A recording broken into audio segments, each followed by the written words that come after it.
Hello everybody, Todd here on the On the Edge mod pack, and I was way down there and a creeper, I heard a sizzle and this happened.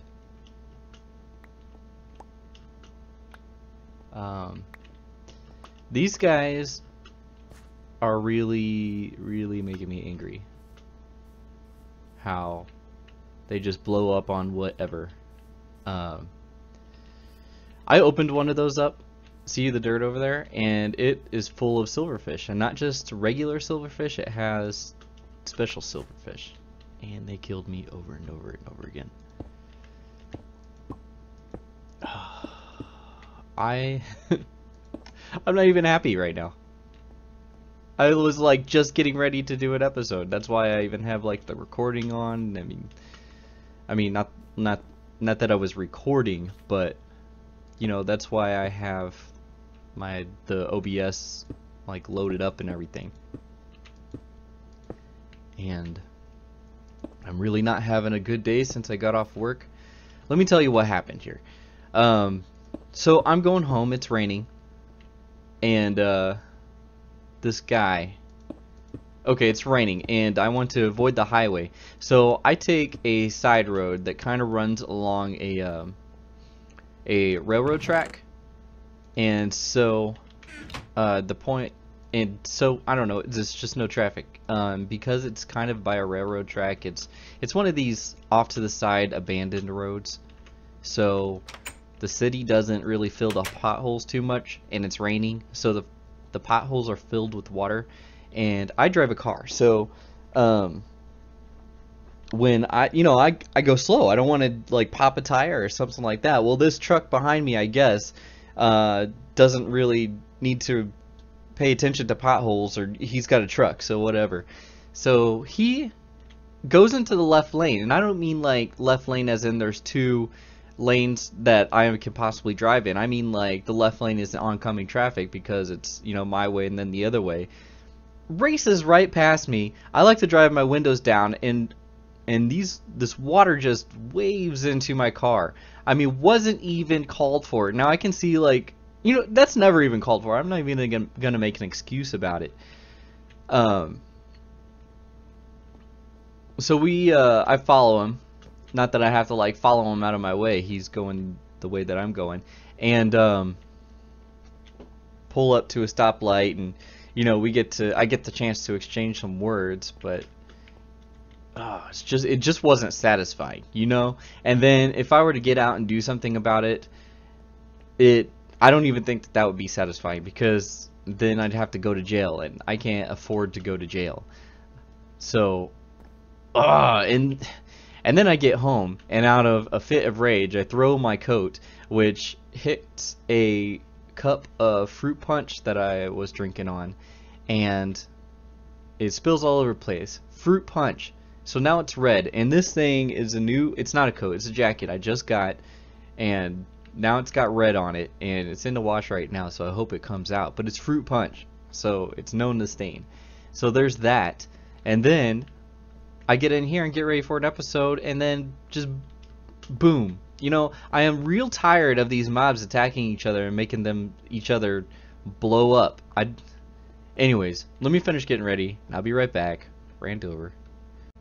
Hello everybody, welcome back to this cut.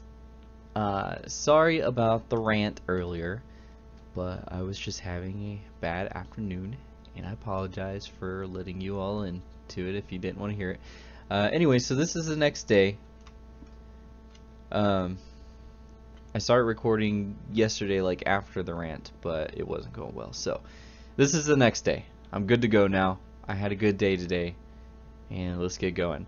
So you can see I'm using some Magneticraft decorative blocks for my floor. I'll probably use the regular limestone from Magneticraft for the walls. I swear, don't blow up my base again. And I'm using the burnt stuff for the stairs, and I'll probably use it for the ceiling also. Now, last time we went over turning electricity into RF, and I used the connect generator, but I was told by the project manager of Magneticraft I want to say Cout 970. It's spelled C-O-U-T and then 970. He, she, I don't know from the message, apologize, said that you can get RF from just the low voltage cables. So, yes, you can. Alright, so that's something to keep in mind. But, oh my gosh. Are we still good? We've got our doors, got our ceilings. Okay. Please stop. Please stop. But you can only do 80 RF per tick through the low voltage, and this does 800, I believe. Anyways, okay, yeah, I think it's 800. These things, they're keeping up for now, but I want to get into some of the Magneticraft ore processing, which I don't think that these will keep up with.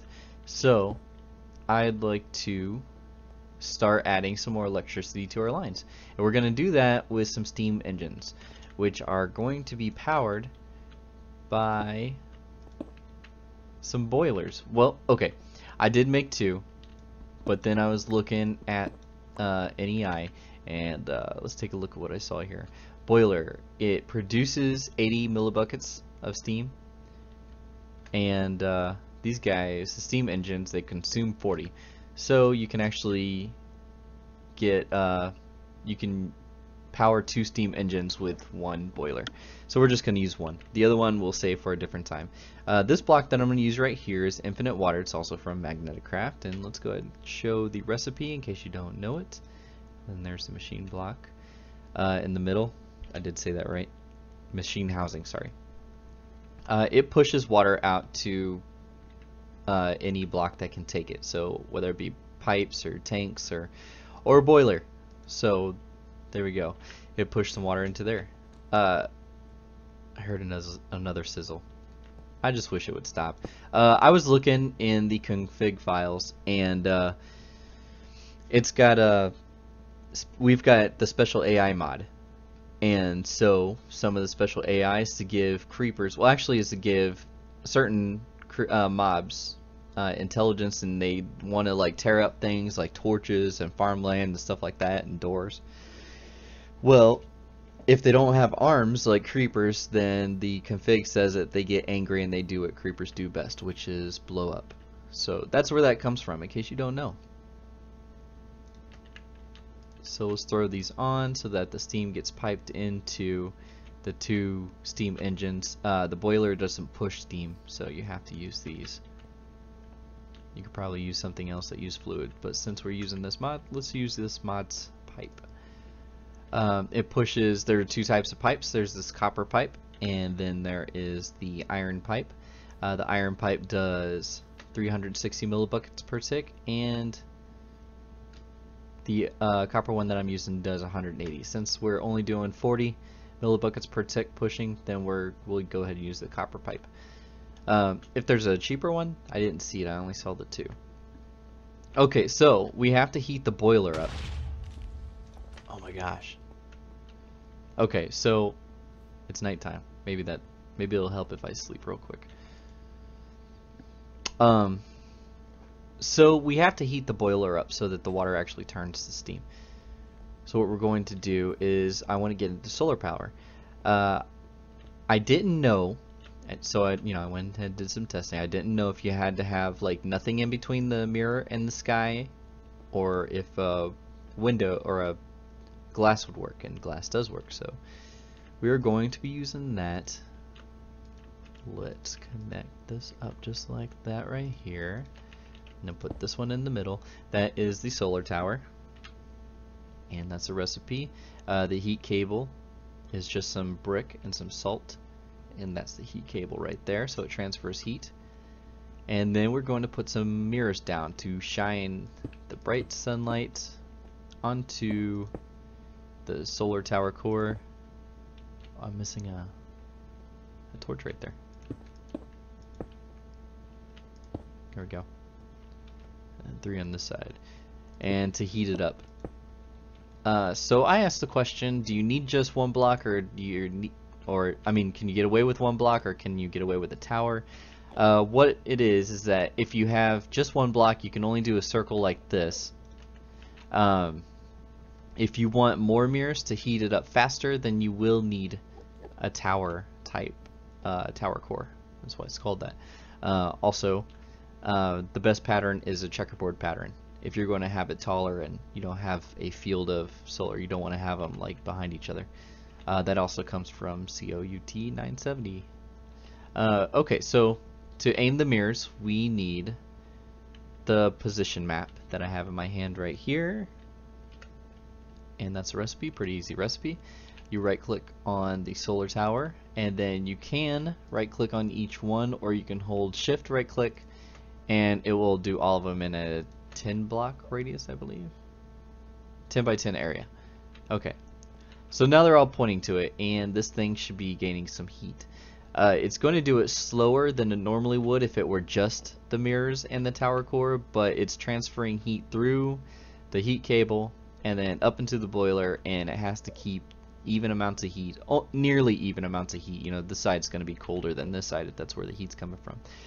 And then once this gets to, I think it is over 100 degrees Celsius, or maybe 101, because if you know Celsius, and I know a lot of Americans might not, 100 degrees is boiling temperature. And correct me if I'm wrong, non-Americans or Americans alike, because yeah, I'm pretty sure it's 100 Celsius is boiling, 0 is freezing, and that's how Celsius works, because it's simpler than Fahrenheit. So once it starts making steam, that's going to pump it into the steam engines, and then they're going to fill up right now. I don't need power, so it's likely it's just going to fill up. And then, so what's going to happen in the meantime is that just like this gets up to 1200, I guess, degrees, all of this is going to get up to 1200 degrees also, and the heating cable will turn very, very red. In the Tech Dragon channel's video, they said that this will melt and turn into lava if it gets too hot, but it's not doing it now, and I think that it was changed so that it doesn't turn to lava. I don't know if that's going to be permanent or not, but that's how it is now. It's just you're safe as long as you use this version that's in the On the Edge mod pack 1.0.0. So now this is going to be something that we can use for some more power. And actually, that's how it was going to go. I think I did a little bit of practicing, so I got through the episode a little bit faster. Let me check to see if we have some more time, and maybe I'll set up something else. Okay, everybody, I've got another project to finish off the episode. Some of the changes I've done since last cut was I added the firebox just to help the heat situation, you know, while it's raining or while it's nighttime. Plus, I have a lot of extra charcoal from the redwoods outside.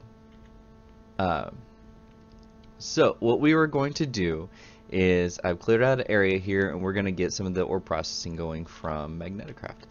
This is a crusher controller. If you right click on it, it will show you what other pieces you need for this multi-block. And so I've already made those, and I'm just going to place those real quick. Alright, let's do an outline on the ground.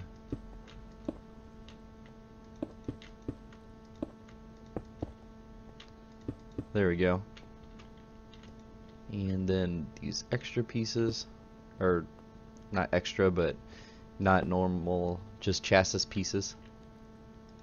There we go. And then the rest should be just a copy of what's on the ground.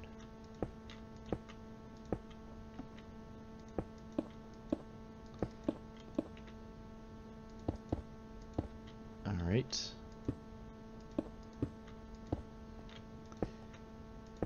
There we go. The middle is going to be empty. So then now we just need to fill in the outsides.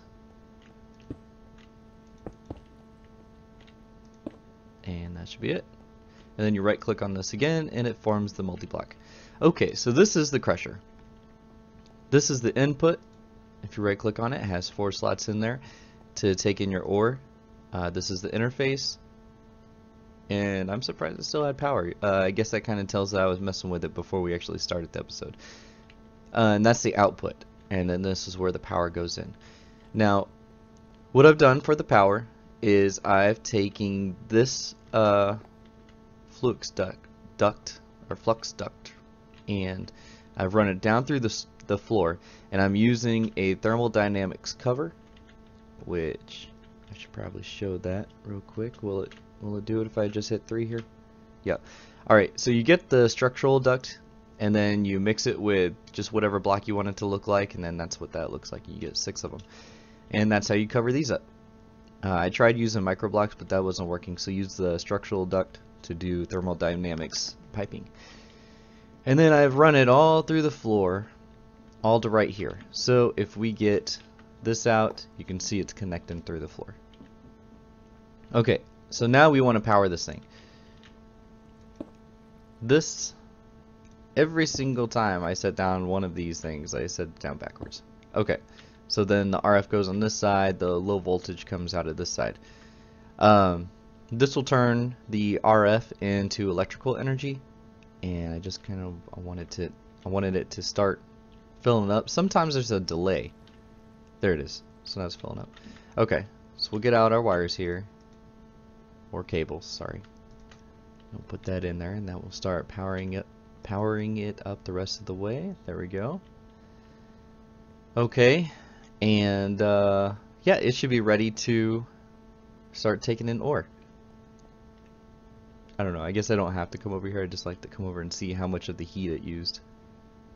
But with the box here, it doesn't use up as much as it used to without it. Alright, so let's just throw in a piece here. You can see what will happen. You get a chance, you get extra chances to get ore out of this. This one only gave me the one. But you get more out of it than using that table and the hammer that we have been using up there. So in the long run, even though these blocks were a little expensive, I mean they weren't too expensive, but you know, it took a little bit more than normal to make, you know, a normal just one block machine. It'll be good in the long run. So it gives you a lot of extra stuff. There we go. Take the redstone off of this one. There we go. And then we'll just throw the rest of the copper in and see what else we get from the copper. You see how fast it's working. Pretty quick, right? Okay, so I think it should all be in here now. So we got, well, I forgot to count how many we had before. But we have 8 of this and then 1 gold powder. That's pretty standard for like the other, like if you do Ender IO or pulverizer, you know, you get your gold. But what else was I supposed to get here? Is there a recipes bar in here? There's not. Let's hit R in here. Okay, copper. So you get this every time, the copper chunk, and then you have a chance to get the copper dust, and then you get a chance to get the gold powder.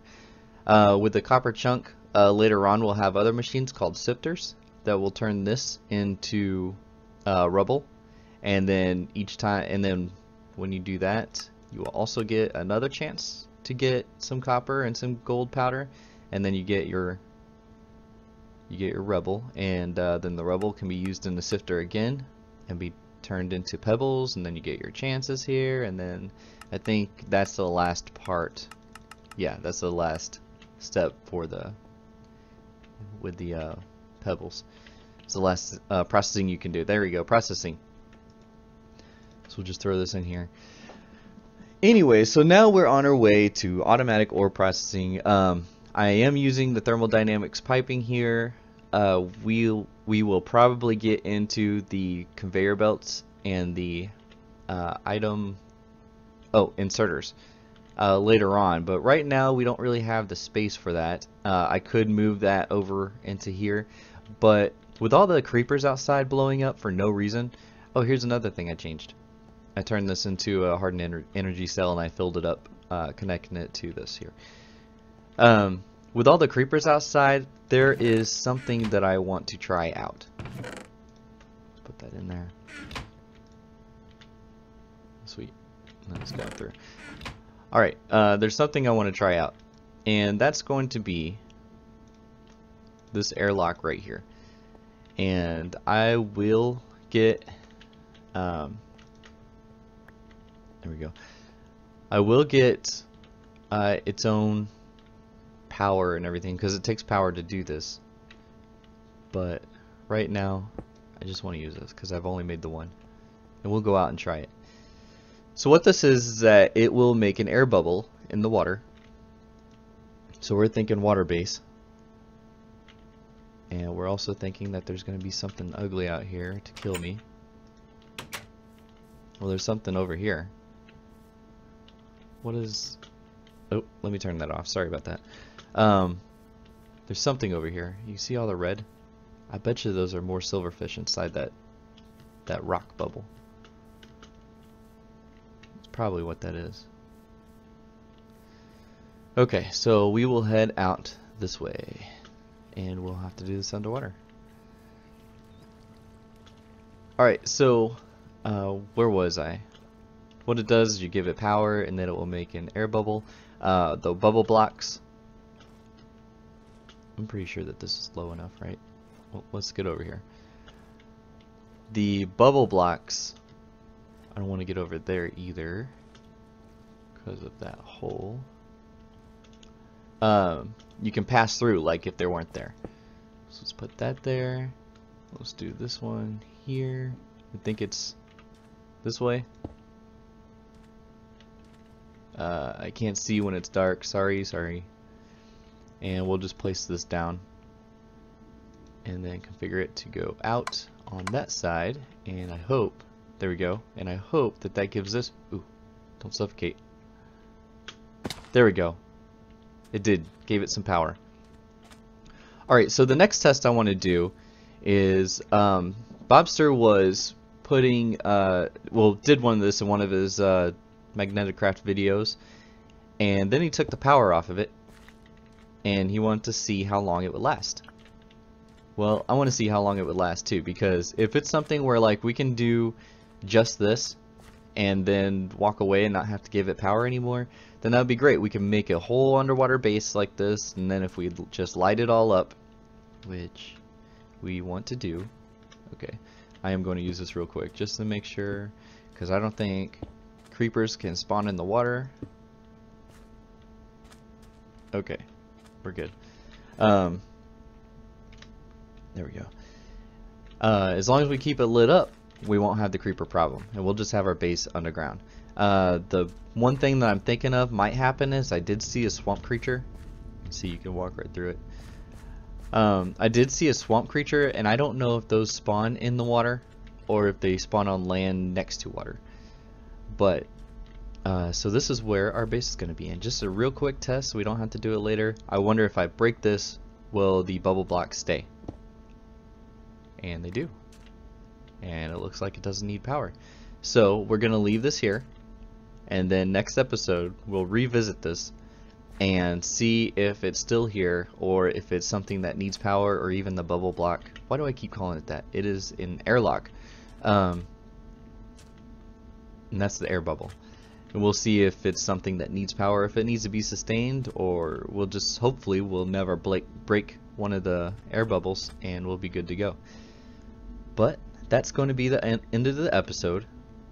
Let's see. If we want to look, can we look up at, oh, I know what the problem is. There we go. But anyways, you guys have a great day. Sorry about the rant from the beginning of the episode, and we'll see you next time.